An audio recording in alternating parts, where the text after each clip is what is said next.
me push this. Okay, Get a awesome. notification, and whenever you're ready. Okay, awesome. Can you go ahead and start sharing the screen for me? Sure. Thank you. All right, everyone, welcome in for those that are here. We will go ahead and get this presentation up and running and then go ahead and do introductions as well. Happy Friday to everyone and thank you so much for being here. My name is Fabiola Moreno and I am the current Vice President of System-Wide Affairs for the California State Student Association. Excuse me if you heard that. For the California State Student Association. Today we have Chris, our Associate Director, and our two student trustees, Crystal and Maria. I will go ahead and pass it off to Chris so he could go ahead and give his formal introduction too. Yeah, hi everybody. Chris Willett, as Fabiola said, I am the Associate Director for CSSA.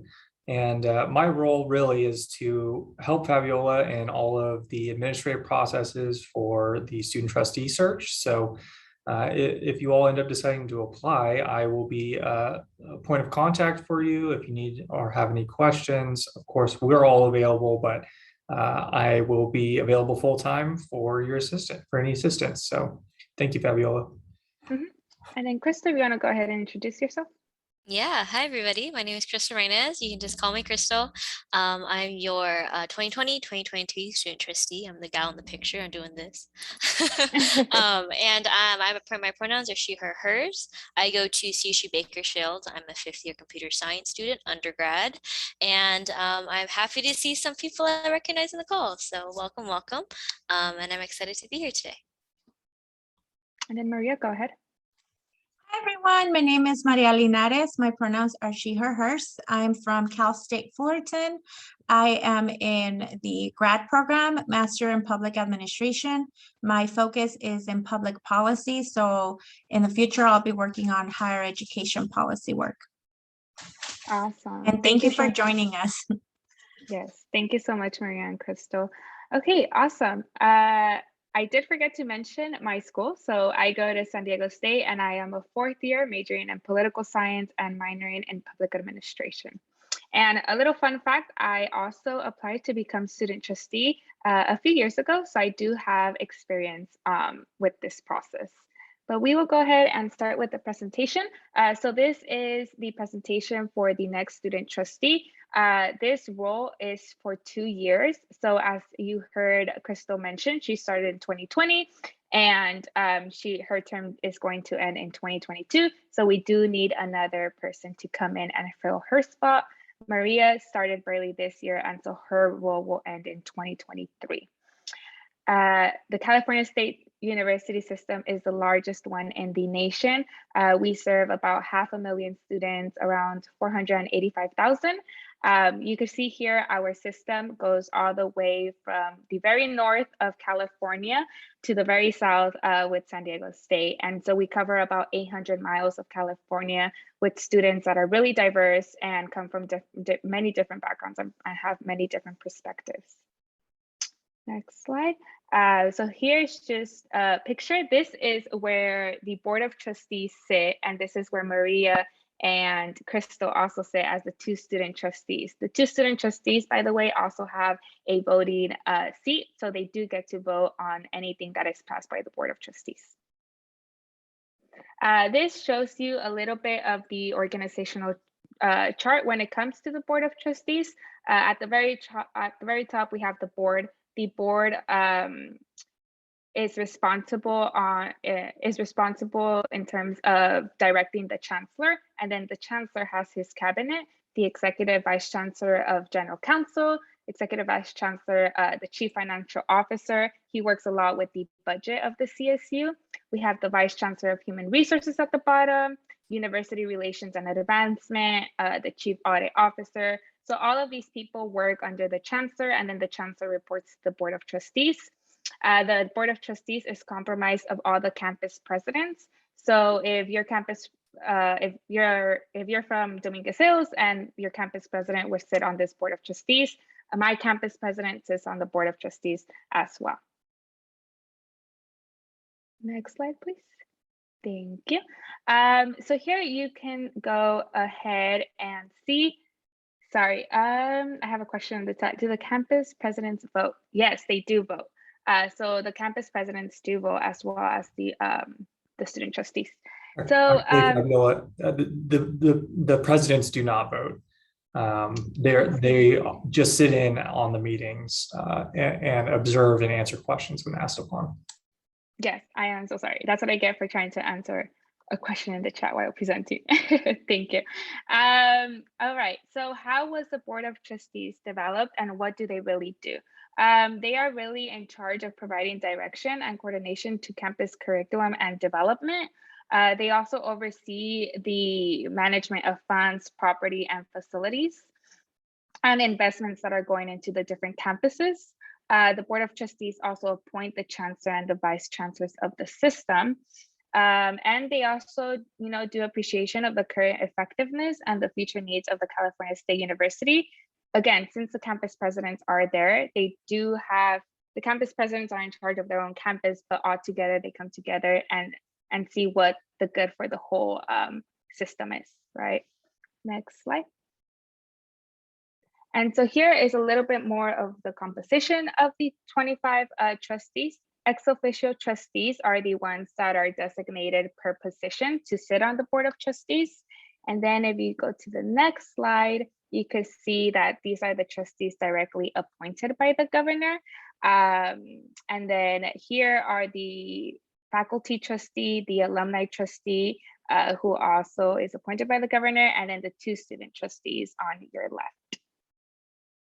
Our 2 student trustees from Bakersfield and then from Fullerton. And then this portion of the presentation is really the the timeline of the search of the student trustee. Hit the next slide.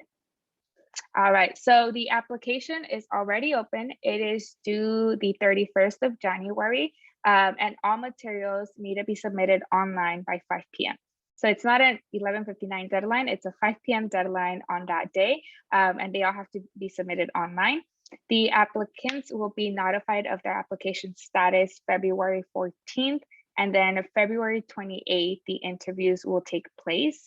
The interviews are only by invitation. So if we have a pool of 20 applicants and we only saw that 10 get to have an interview, we will only invite those 10 applicants and interview them. And then after we interview them, we send 2 to 5 names to the California Governor Office, and they are the ones that do the second interview. The second interview will then decide whether or not the governor appoints you. When I say they, and I say interview and stuff like that, CSSA has a student trustee committee. The student trustee committee is, the composition is people that are elected from CSSA. And so this is representation from all different campuses.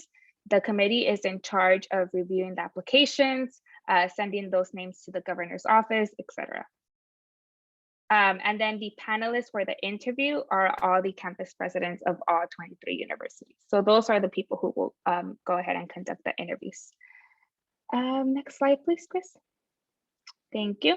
And these are the 6 steps to really apply to become a student trustee. So first, you have to meet the minimum requirements. Minimum requirements are GPA, over the age of 18, must be a CSU student, etc. So if you meet all of those, you go ahead and go step 2, the verification form. Step 3 is getting those letters of recommendation. Step 4 is doing your resume and submitting it. And then step 5 is completing the essay.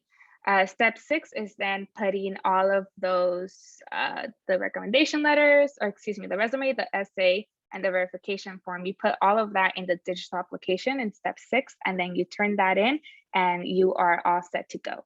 The recommendation letters is done a little bit differently. The recommendations letters, once you put the name of the person that is going to recommend you, we will send them a separate link, and then they have to turn those materials in separately. Next slide. So this just shows a little bit more of the breakdown. You see there, Saturday, February 26th will be the interviews when they will be conducted. And then that week, again, like I said, interviewees will be notified of their status in the process. And then by the week of the 28th, we will also send over those names. This is our first information session. So we will go ahead and do another one November 16th. And Crystal and Maria will also be here. And so the people that got nominated got sent an invitation to attend this info session. You could still nominate people if you feel like you want to, or you could go ahead and apply yourself too. So like I said, again, applications are open. Next slide. And that is it. So any questions?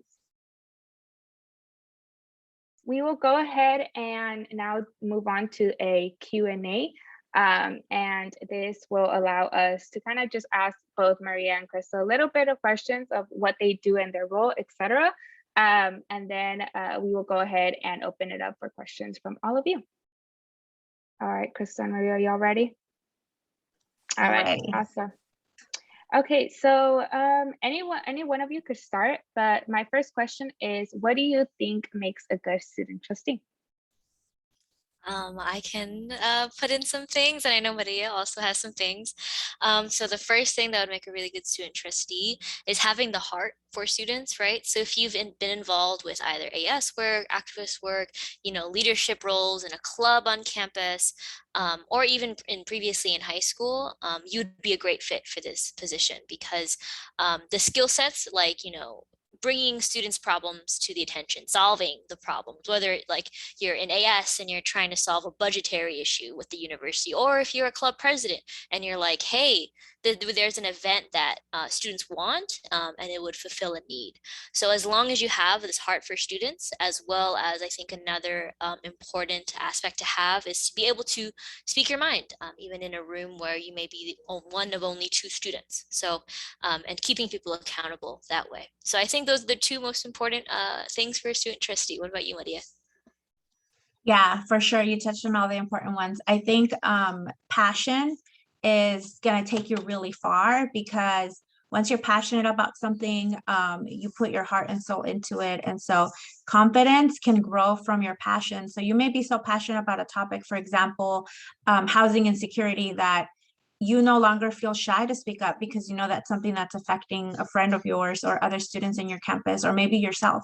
And so a lot of times, even when I felt that I lacked the confidence, it was easier for me to speak up because I was now speaking up on behalf of other students, even when I was in ASI as a student leader. And so I think passion is one of the big ones. Thank you so much. And if I'll just go ahead and put my little 2 cents in here because I did I got nominated to apply and then went ahead and did the process. So when I got nominated, I was like, whoa, like for this, like really, right? It was a little bit of a shocker. But then I did the whole process, and you know what? Understanding what the system is, I don't think you necessarily need to right away 100% when you apply, right? But having a little bit of background, having a little bit of knowledge, and seeking out that information will prepare you so much for the interview and the process in general. So making sure that you know all of that, right? Equipping yourself that way, I think is super important too. And that's when I too felt ready to apply, right?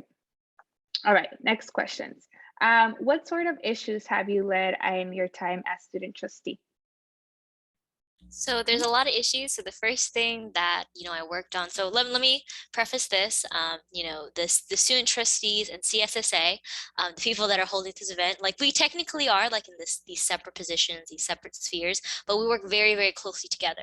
So that means that we collaborate on common things like a policy agenda, right? And and CSSA's policy priorities. So last year, a really big one was basic needs. And so this last budget, we were able to get $50 million for basic needs and then $50 million for tech and mental health, 2 respective different pots. We did a lot of advocacy for fixed financial aid. And, as legislation goes, like you have some wins and some losses, but we gave a really, really strong fight. As well as you're able to interact with advocacy groups and independent activist groups. So I was in communication with Divest the CSU. I was in a lot of calls with them, and very recently, I think this past month, the CSU decided to divest from fossil fuels. So that's a really awesome thing that I got to work on. And I'm, in current conversations with other students from Northridge, which is Colored Minds Incorporated, who are dedicated to making the CSU have more faculty of color. So there's a lot of things you can work on, and really what you can do is what you want to focus on and who you feel like represents your interests the best, and collaborating and connecting them with resources. Yeah, I was appointed exactly 2 months ago. So I came in running. I already knew what I wanted to work on. And I know that it's going to change as student needs change. But the things that I came in working on are advocacy for students who have experienced, and not just students, but also our faculty and staff who have experienced domestic abuse and sexual assault. And then also students who are food and housing insecure. With Crystal, I told her I'll support you with any initiative that you have, but we both stand alongside our faculty because the issues that affect them equally affect our students. And so that's something important that we're working on together. The digital divide is a big one. I'm very blessed that I have really good Wi-Fi where I live. But I also recently went through some changes in my life where I may no longer be able to afford that Wi-Fi. So we now have to figure out, what we'll rely on to do our schoolwork from home and our work from home, since most of my meetings are on Zoom. And also the other thing that I've been working on is advocating for student workers so that they can work more than 20 hours a week. So right now there's the CSU policy where students can work no more than 20 hours a week. And that's making it really hard on them because students are now having to apply for 2-3 different jobs, some off-campus jobs. And I should have made it clear, it's an on-campus job. So if you're on campus working, then you can't work more than 20 hours a week. And so we're training these students, only allowing them to work 20 hours. Depending on the campus that you work at, I know at my campus, student assistants make like $15 an hour. At some campuses they make less. So that makes it really difficult on the student if they have to go from job to job. And then try to go back to school to go to class. So that's something else that I'm working on. I just want to highlight something that Maria said. Sometimes with these quote unquote higher level positions, students don't realize the direct impact that it could have in their lives. But like Maria just said, she's working on this issue system wide that is not allowing students to get more hours, right? And if she does go ahead and work on this project, and if her goal is met, students will now be able to work more hours, get more money, and focus more on classes, right? So it's like thinking about those issues system-wide that our 2 student trustees do. All right, next question. So tell us, what type of meetings and with who do you meet? So what type of meetings do you have? Who do you talk to, etc.? So fortunately in this position, you have the ability to meet with anyone you want in the CSU. You can also meet with legislators if you'd like. You can meet with other student trustees from community colleges. You can meet with UC student trustees, which I believe they're called Board of Regents, so it's a different title. If we request to meet with a campus president at a campus, typically they'd be available for us. We can do campus visits and meet with pretty much anybody, any of their staff or directors there. We meet with the ASI presidents as well, and then CSSA executive board, CSSA board members, CSSA staff. You really have the ability and privilege to meet with almost anybody you'd like, depending on the type of advocacy work that you're interested in and passionate about. Crystal, would you like to add anything? I think Maria just gave the wonderful, that was great. That was great. So yes, everybody, the sky's the limit. Whatever you want to achieve, you can find who you need to find. Awesome. And y'all talking about meetings and Zoom, etc. And so we got a question in the chat about the time commitment. So any of you two? Yeah, so some things to keep on your calendar that are recurring. So every 2 months, the most important meeting of your trusteeship are the Board of Trustees meetings. You got to attend the Board of Trustees meetings. Those are typically a 2-day commitment. You would either fly in or drive in, and everything travel-wise is paid for, so you don't have to pay for it as a student. You get a credit card for that. So travel to the chancellor's office to have 2-day Board of Trustees meetings. So that's every 2 months. Every month, you will attend CSSA plenaries. Moving into next fall, I know they're looking at the travel policy, whether it's going to be hybrid, whether it's going to be in person, but that will be every month, and that'll be on a weekend, sometimes Saturday, Sunday. Other things that you can put on your agenda. So those are the bare bones minimum of what you can attend as a student trustee. But the more the merrier, and the more you find passion in this job, the more meetings that you can attend. So for example, me and Maria go to ASI boards virtually and give a presentation much like this, talking about what student trustees do, how you can utilize this as a resource. We also do campus visits. So depending on your schedule, the trustee secretariat, Shannon Matthews, will send you a big master calendar of like all of the dates that you can go on. If you can want to go to CSULA, if you want to go to Humboldt, if you want to go to X, Y, and Z, you can choose whatever fits to your schedule. You can meet with activist groups. You can meet with different people in the CO. So if you think that a vice chancellor who's in charge of finance or buildings and grounds can really help you with something you want to achieve, you can talk to them. You can talk to the chancellor. You can meet with CSSA. So really, the sky is the limit, and you can be as busy or as not as busy as you want. Thank you so much. Maria, would you like to touch upon this? Yeah, I mean, Crystal pretty much covered it all. For sure, the one thing you're going to want to do, and this is from the moment you're appointed, is reach out to Shannon Matthews, the trustee secretariat, because you're going to want to do those campus visits. There's nothing like being there on campus and being able to visually see everything that is going on. And you get direct access to students. So you could stop by and ask them, hey, hi, I'm Maria Linares. I'm a student trustee. I work for you. I represent you. Tell me a little bit about your campus, or what do you like? What would you like to see improve? Those types of conversations are really important. And sometimes, students become very vulnerable and they share things that you would never have found out had you not stepped foot on the campus. And then you also can check out the elevators. Are the elevators working? Why aren't they working? Are the permits expired? What is going on? You then have direct access to the campus president and his cabinet or her cabinet or their cabinet.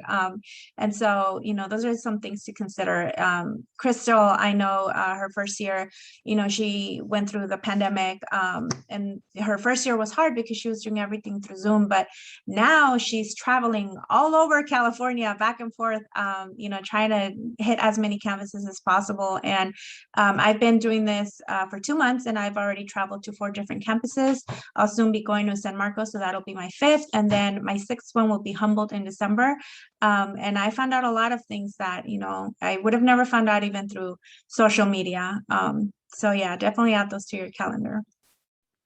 Yeah, thank you so much, you too. And I do want to get to the questions in the chat before I miss them. One of them is, do you have advisors or other people who train you for the position? So definitely. So you're not going to be in the dark when you start this position. So I'm the senior trustee. So there's always a senior and a junior. So that means next year, your senior trustee and your mentor would be Maria. And she's nice. She's wonderful. And she has so much experience. And so the senior trustee is first there to guide you. Me and Maria do weekly check-ins, and obviously depending on your time commitment, you can work that out with Maria. We also have, we're lucky enough this year to be collaborating with CSSA. So Chris and Jeannie, shout out to y'all. Y'all have been really helping us, stay up to date with everything going on in the Chancellor's office, what's going on for students in CSSA, and, help craft our policy goals and how to get those done, because Chris and Jeannie have been in the CSU and they know everything ins and outs, and they can help guide you to actually get your policy agenda done.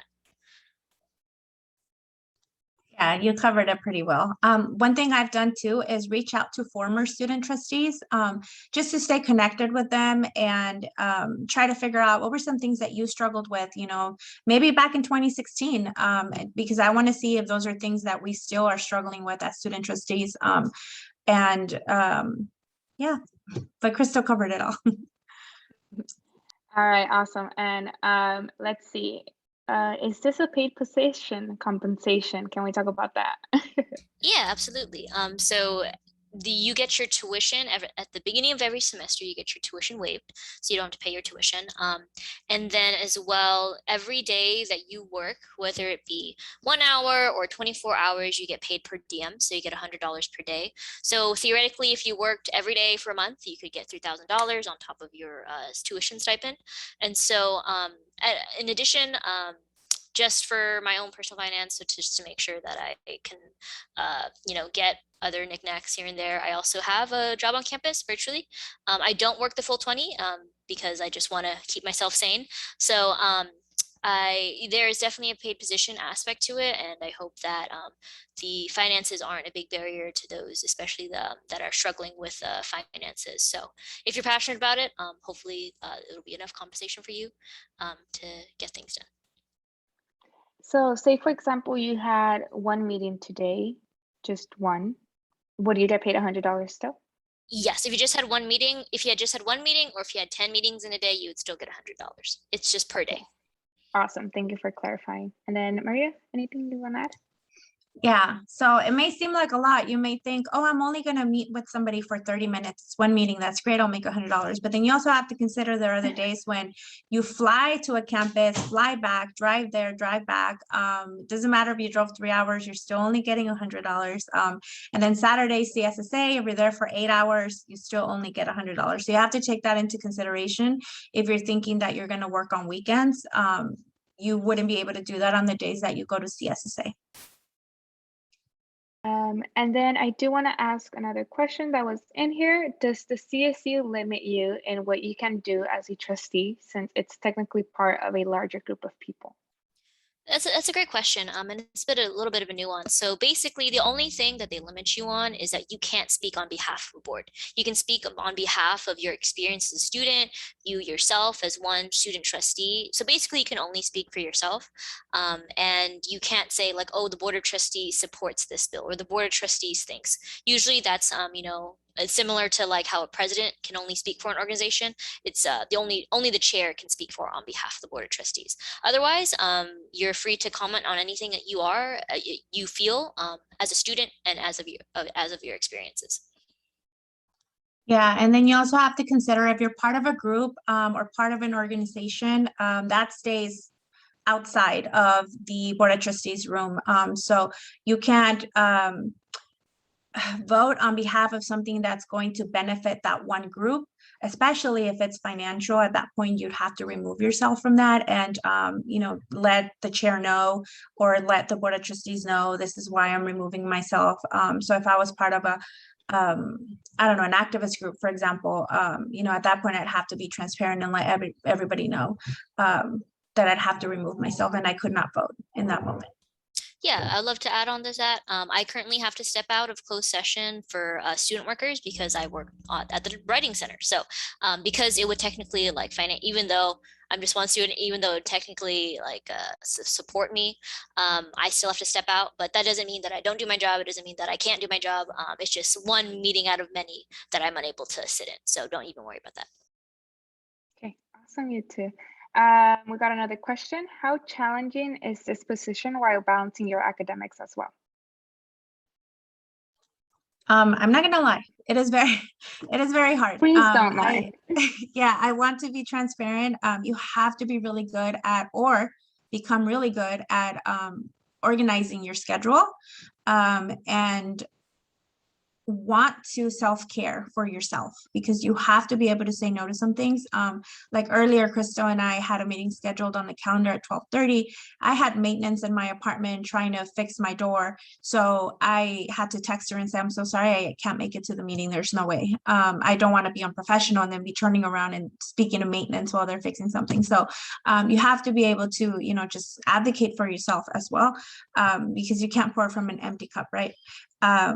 I am a parent, so I do have 3 kids. They're 15, 11, and 8. I'm also a graduate student. Have a cat. believe it or not, they take up your time too.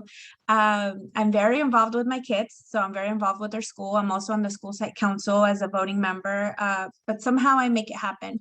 And I make sure not to abandon my position, not to abandon my job.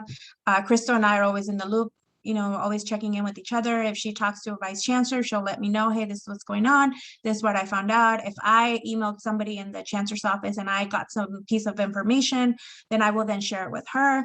So she's in the loop as well, or invite her to the meeting so that, we can all be on the same page. So the time commitment can be, like Crystal said earlier, you could put in as little as you'd like. Obviously, you'd have to consider that 485,000 students are depending on you and your voice. Or you can work 40, 50 hours a week if you'd like. It's really up to you. Crystal, what about you? Yeah, I think Maria hit it on that. Yeah. Okay. Awesome. And you know what? I'll just go ahead and put my little 2 cents in here with this position as Vice President of System-wide Affairs. It's a lot, and I have realized that it's a juggle, and you just have to know how to juggle everything. There's new techniques, new tips and tricks that positions like this will teach you, though. And what you get out of positions like this is incredible. So very, very worth it, I'll say. All right. Are the meetings during the week, if they are in person, will we have to skip our classes? That's a great question. So, and also I'll give you a little more context because I know I've been almost entirely pandemic. So Board of Trustees meetings are really, really, really, really important. And it's recommended that if you're able to, not skip them. However, if you do have a professor, typically professors are really accommodating because they know who the Board of Trustees are. Usually they're involved with the academic senate, something like that. But if you have a professor, or if you have a midterm, or if you have a final that you cannot skip or reschedule, you can step out. I know Juan, a trustee from a few years back, actually had to step away for a few hours from a Board of Trustees meeting because he couldn't step away from his final. So if it's flexible, but typically you definitely want to stay for those Board of Trustees meetings in person. Yeah, and I encourage you to speak to your professor from the beginning of the semester. If you know who your professor is, a week, 2 weeks before the semester begins, reach out to your professor right away, maybe a one-on-one, a Zoom meeting, something, just so they get to know you and let them know this class is really important to me. And of course, I want to grade, but I also want to grade in this other job that I now have, representing all these students. My professors have been really understanding. I am going to have to drop one class just because, the professor and we just couldn't come to an agreement when it came to my schoolwork. But that's okay. That just means that I take it another semester. And then another class I have on Mondays, because I've been traveling so much, I have had to miss class, but I still have a 95% in the class. I've been working very closely with my professor, and it is grad school. So, if you are in grad school and applying, or you're going to be in grad school, consider the workload. I would never encourage you to take more than 3 units if you're going to be doing the trusteeship and you have other family responsibilities outside of it. I did 6 units thinking it's going to be fine. I got this. I've done it before. But I did not got this. So I'm going to just keep my Monday class. Thank you so much, Maria. And I do want to address a question in the chat. And I'll let our Associate Director take on this one. It says, what's the difference between CSSA and the CSU Student Trustees? So, Chris? Yeah, absolutely. It's a very good question. The CSSA is comprised of all the student governments on the 23 campuses. So the student government on each campus appoints members to the CSSA Board of Directors. Those Board of Directors are the board members. They are also committee members on the committees of the various pieces of CSSA. One of those committees is the System-wide Affairs Committee, which is Fabiola's committee that she chairs, and the student trustees sit on that committee as ex officio members. They sit on that committee as by their position, and they are non-voting. So they're there to provide information, gather information, and so That's a little bit about CSSA. CSSA also has 5 executive officers that are voted on each year in May and serve a 1-year term. The student trustees, when we talked about the application process, go through this process, a separate process where the governor appoints them, just as the governor might appoint another trustee on the board. So the student trustees are separate from CSSA. And like Crystal had said earlier, we really try to work together on issues and come together, but the student trustees have a really unique independent voice.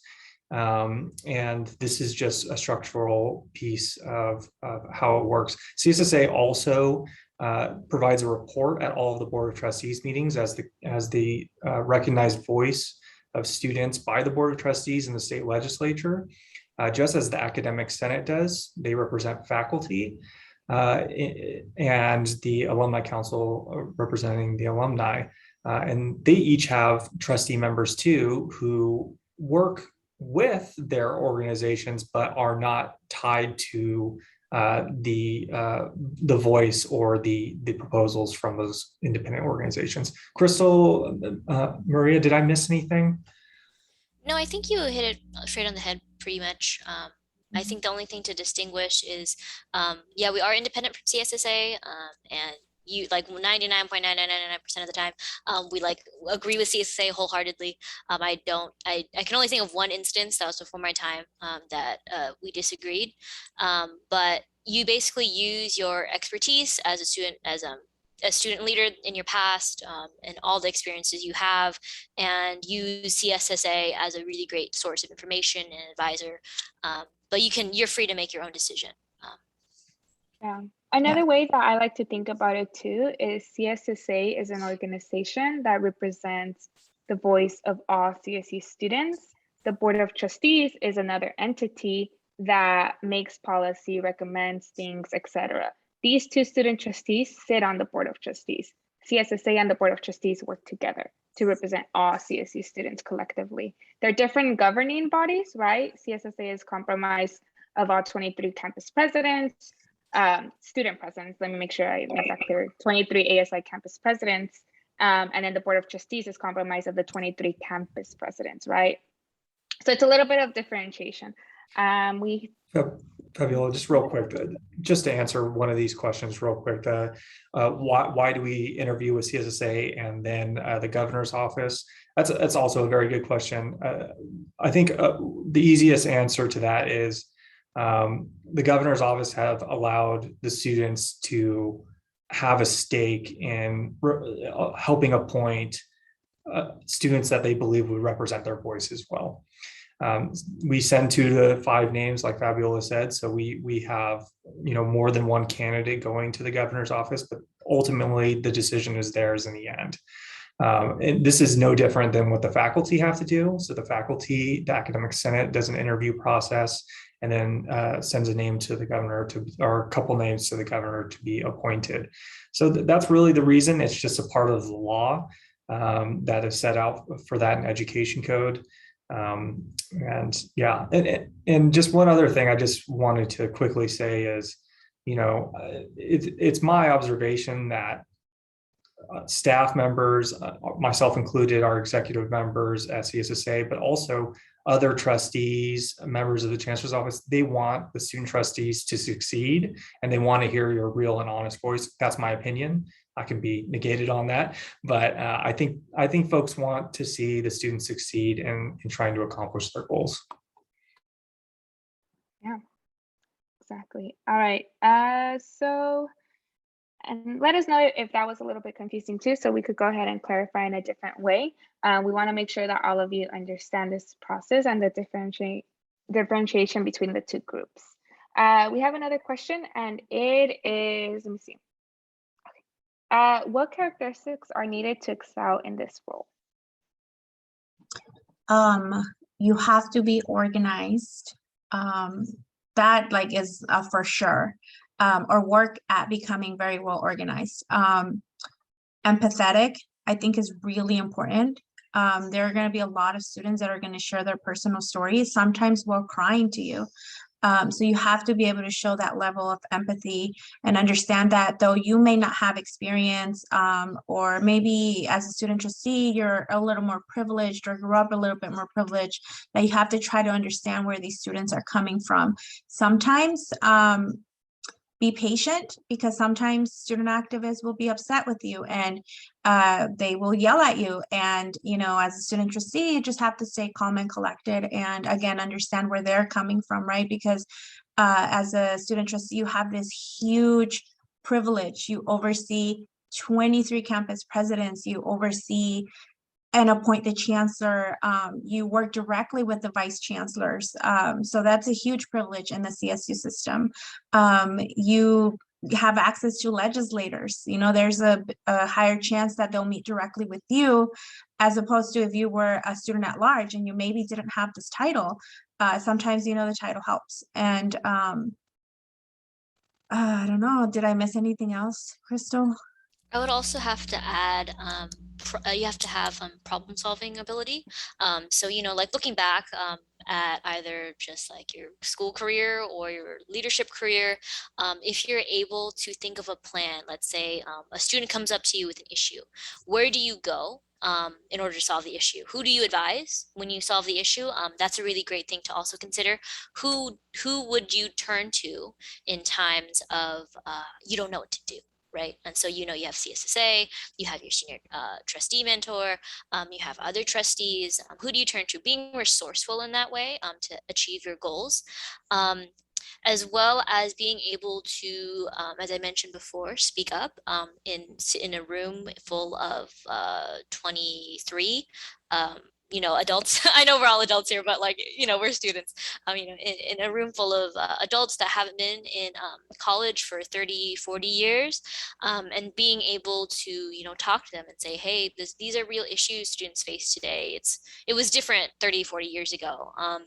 And having that, a little bit of bravery in that aspect. Even if I remember one of my women mentors told me, she said, even if your voice is shaking, at least you said it. So I think that's really, really important. So it's okay if your voice shakes as long as you say it. I also like to say that, a lot of people ask me this question too, right? Like what skills do you have? And, you are a student and you are representing students. So that alone, check, you have that. And you could represent students because you are a student in that way. How you represent them, how you go about that, that's different. But you are a student and they want the student voice. You're going to classes all day, you're facing those issues, you're facing everything that comes with college, right? So, you put that hat of a student and there you go. That's all you need really, right? All right, let's see. In the chat, there was a question about Gavin Newsom will most likely not interview you. When I had my interview, it was a staff person of him that interviewed me, and pretty sure it was the same with Maria Crystal. Yeah, not the governor himself. All right, yeah. Any other questions? I want to make sure we don't miss anything. Go ahead, Chris. So I see a question here about something I said earlier about the CSSA being the official voice of students at the legislature. What I mean by that is CSSA is represented in law. So it's specifically the system-wide student organization. So there are responsibilities we take on through that law. So we are recognized as the group that provides either information or people or processes to help guide the work of the legislature. We're also recognized by the Board of Trustees as the official voice of students. What that really, all that means is that the students of CSSA are coming together and creating positions and goals, and they are reporting those to the Board of Trustees at their meetings. The difference between, so yes, the student trustees absolutely represent the voice of students at the Board of Trustees. They are an independent voice though. They are also trustees who happen to be students. So they are looking out for student interests, but also at all of the varying perspectives of the institution, whether that's from faculty or administration or staff members or unions or any other groups. So, you know, I hope that's helpful, and I'm more than happy to talk more about any of that later on too, or if you want to contact me directly, I'll do my best to try to organize that a little bit. I'd like to expand upon that more. So CSSA 100% is the official voice of students. And the reason why I say that 100% hands down is because all of the AS presidents come together and make democratic decisions. They make democratic stances on what policies they want to implement, right? So you have at least 23 people in the room from each campus talking about what are the priorities of CSU students. Student trustees are a student representative, right? So we're able to represent the student voice, but we also, as Chris said, there's all these other things we also consider. That being said, typically, as I said before, student trustees always side with CSSA. They do great research, and we listen to our students, but we are representative rather than we are the official student voice. I Any did other also get a direct question sent to me. Can I answer that? Yeah, go ahead. Okay, so they asked about undergrad units and then that they usually take 15 units. So I'm not an undergrad student, I'm a graduate student. The reason why in my position I feel that 3 units is best for me is because I do have children and I work as a trustee, and you know, for the most part every single day I'm doing something trustee related. I just took on another job, and then 3 units in grad school, at least at Cal State Fullerton, count as 6 units. So the load of work that you get in a 3-unit class, just pretend you're doing 6 units, because it's double to triple the reading that it would be in an undergrad course. Now, if you're an undergrad, the minimum amount of units required for you to take in order to remain a student trustee is 6 semester units. Unless you're in a quarter system, then that would be 9 quarter units. I hope that makes sense. And then I would personally encourage people to take 12 units, as I have always taken 12 units in my undergrad. So that's equivalent to 4 classes. But that is just my own personal way of just juggling everything with my positions and classes. So.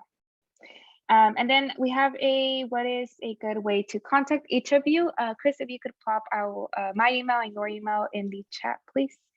Yes. Thank you. And then, I don't know, any other questions?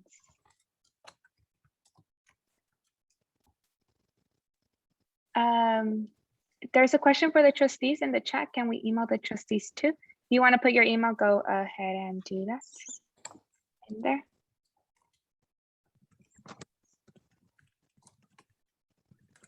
And then I guess just for final remarks, Maria Crystal, would you like to add anything? Yeah, I think that if you were nominated, it's for a reason, that you really should move forward with applying. The worst thing that can happen is you're not selected, but you've now gone through the experience of applying for a position like this one. This is one of the hardest positions that I've ever applied for. I prepared for days to maybe up to 2 weeks before my first interview with CSSA, where I don't remember, I think there were like 12 people with their camera on, and then because it was on Zoom, I was told some people were behind the screen with their camera off, so I'm assuming there were up to like 16, 20 people in the room. But because I over prepared and I had my teenager help me, I over prepared.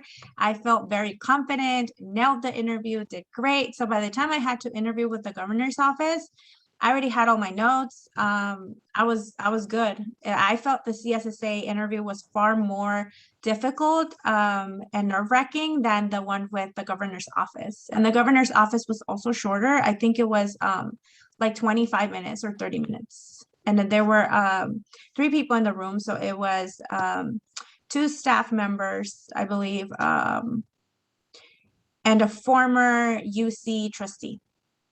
Yeah. And then just as an FYI, my interview was with the governor's office was on a phone call. And that was March or February 2020. So when the world was about to change. And so I think that was the reason why it was on a phone call, but it was just with like 2 other people in the line. So that's just an FYI. And that's also to say that I don't think every year the governor's interview is the same in the same style or format. So that's also something else to take into consideration. And then Crystal, any final remarks? Yeah, going forward into the application process, make sure, write down those dates on your calendar, first of all, right? Put on your Outlook, make sure that you do it well ahead of time, at least a week before in advance.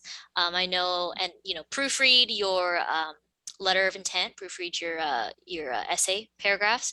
Make sure that you double check and make sure that you understand what the Board of Trustees does and what we do, who we oversee. Make sure all of that checks out. Make sure all your grammar is all good because the committee does pore over those documents very closely. We all judge them. Well, I don't think I do as an advisor to the committee, but all the presidents do, and they take a good look at it. So make sure your application is strong. Make sure that you get letters of rec that are strong. People that know you very well. You can get admin on campus. You can get your favorite professor to do it. You can get someone in the community to do it. But most of all, as Maria said, like go through the process. As I said, like as she said, the worst thing that could happen is you get interviewed by the governor's staff. And that's pretty great. That's pretty great. I think you can put that on your resume. So all in all, apply whether you are, a freshman in this call or you're looking to pursue your grad program in the CSU, anywhere in between, you can do it. And if you have any other questions, please feel free to reach out to any of us. I know Maria and I are more than happy to do one-on-ones for any more questions, anything to clarify on. So we're here to help you, and good luck. Yeah, so one last question in the chat, or if anyone else has questions, just feel free and raise your hand too. But since the term is 2 years, if we only have 1 year left, can we still apply? So if you're a senior currently in your campus and you want to stay in the CSU, you would have to stay in the CSU to apply because you have to be a CSU student. Yeah, so if you're graduating in 3 years, the same thing. You need to be a CSU student to apply. So then that means that you would have to either take on an extra year on your campus or become a CSU graduate student. Okay, and I think just any other questions? I want to make sure our emails, all 4 of our emails are in the chat. So if you scroll a little bit up, you could also look for that. Go ahead and email any of us. We are here to help you, any sort of advice you want, tips, tricks, etc. Let me tell you, I applied when I was a sophomore. Didn't really think, I was like, okay, let's see what happens. I got interviewed by 18 people in one room. It was in person, Maria, so you did not get that one, but I did. And it was scary. It was so scary, but I could do any interview anytime now because of that experience. I then got interviewed by the governor's staff. Not so easy. I was also nervous, but I did that as well. And I got rejected. Did that. And now I'm here working with the 2 student trustees. So you know what? I say go and apply, try it out, because the worst that could happen is a no. And then you'll go to another space and you'll fulfill your goals there, right? So please let us know if you have any other questions, any sort of advice. You are here as CSU students, so we represent you in other matters as well. So please, anything, let us know. All right, y'all. And with that, we will go ahead and conclude this info session. Thank you so much for coming. Have a good one. Thank you, everybody. Thank you. Good luck. Thank you. Mhm. I took a picture.